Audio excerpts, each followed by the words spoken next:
थी। आज सुबह अचानक उसका शव मिलता है। महिला के शरीर में अन्य जगह चोट के भी निशान। विजय अग्रवाल को इस मामले की भनक लगती है। वो तुरंत नंदिनी थाना क्षेत्र उस मकान पर पहुंचते हैं। इस प्रकरण में हत्या का संदेह है, अभी क्लियर नहीं हुआ। उसके माथे पर चोट के निशान है, कान से खून निकलने के निशान हो जाएगा कि कुंवारिन बाई की हत्या की गई है या कुछ और ही मामला है। डॉग स्क्वाड भी आई है, एफएसएल टीम भी आई है, उनकी भी हम मदद ले रहे हैं।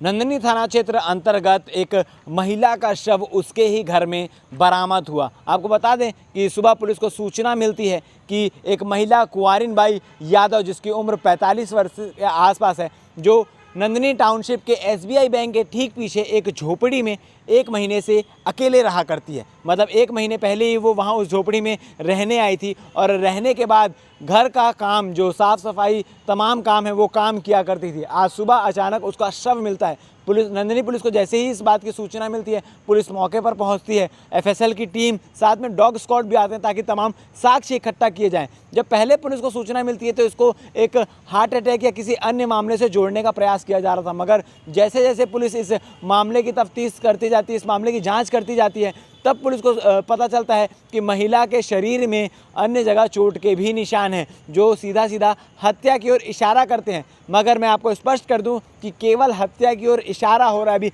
हत्या हुई है इस बात की पुष्टि नहीं हुई, इस बात की पुष्टि पुलिस नहीं करती। मगर जो चीज़ें निकल कर सामने आई, अब तक जो तथ्य निकल कर सामने आए हैं, उसमें आपको बता दूं कि जो कुंवारिन बाई है, उसके माथे पर चोट के निशान हैं, कान से खून निकलने के निशान हैं और शरीर में कई जगह पर चोट के निशान मिले हैं और चोट के निशान हत्या की ओर आशंकित करते हैं। मगर किसने हत्या की होगी कुंवारिन बाई की और किस समय हत्या की होगी, इस पूरे मामले की जांच करने के लिए पुलिस लगातार वहां पर मौके पर मौजूद है और आसपास के लोगों से पूछताछ किए जा रहे हैं। घर से जितने हो सकते थे उतने साक्ष्य इकट्ठा किए गए हैं। जैसे ही दुर्ग एसएसपी विजय अग्रवाल को इस मामले की भनक लगती है, वो तुरंत नंदिनी थाना क्षेत्र उस मकान पर पहुँचते हैं, उस मकान का मुआयना करते हैं, जाँच करते हैं कि क्या कुछ चीज़ें यहाँ हुआ होगा, क्या कुछ चीज़ें यहाँ हो सकती है। अब एसबीआई बैंक के पीछे झोपड़े में किस प्रकार से कुंवारिन बाई की हत्या की गई है या उनकी मृत्यु का कोई और वजह, ये देखने वाली बात है। आपको बता दें कि पुलिस इस शव को फिलहाल सुपेला के लाल बहादुर शास्त्री अस्पताल पोस्टमार्टम के लिए भेज चुकी है। अब कल शॉर्ट पीएम की रिपोर्ट आएगी, जिससे ये चीज़ स्पष्ट हो जाएगी कि मौत की वजह क्या है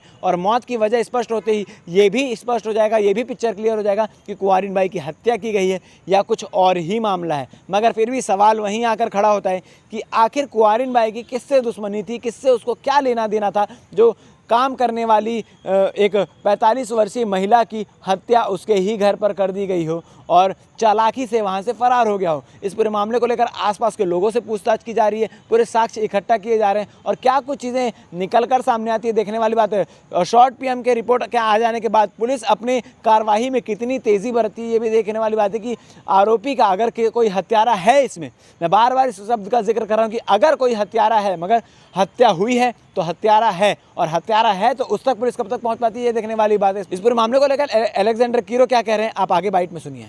अभी इस प्रकरण में हत्या का संदेह है, अभी क्लियर नहीं हुआ है। अभी इसको हम लोग पंचनामा करके महिला टीम से इसका पीएम कराएंगे, उसके बाद ये क्लियर हो पाएगा कि ये मदद है या फिर कोई और है। और हम ये चाह रहे हैं कि जल्दी से जल्दी डॉक्टर से शॉर्ट टीम लेके इसमें हम लोग अग्रिम कार्रवाई करेंगे। डॉग स्क्वाड भी आई थी, डॉग स्क्वाड भी आई है, एफएसएल टीम भी आई है, उनकी भी हम मदद ले रहे हैं। जानकारी किसने दी है सर और क्या कुछ पता चल पाया? यहाँ जो पड़ोस में रहने वाले हैं उन्होंने सवेरे हमारे थाने में जानकारी दी है कि यहाँ पर एक महिला की फौत हुई है। तो इस संबंध में हमने तुरंत घटनास्थल पर पहुँचकर मौके की गंभीरता को देखते हुए जांच कर रहे हैं। जांच में प्रथम जिससे थोड़ा सा संदेह लग रहा है तो हम उस दिशा में हम लोग काम कर रहे हैं।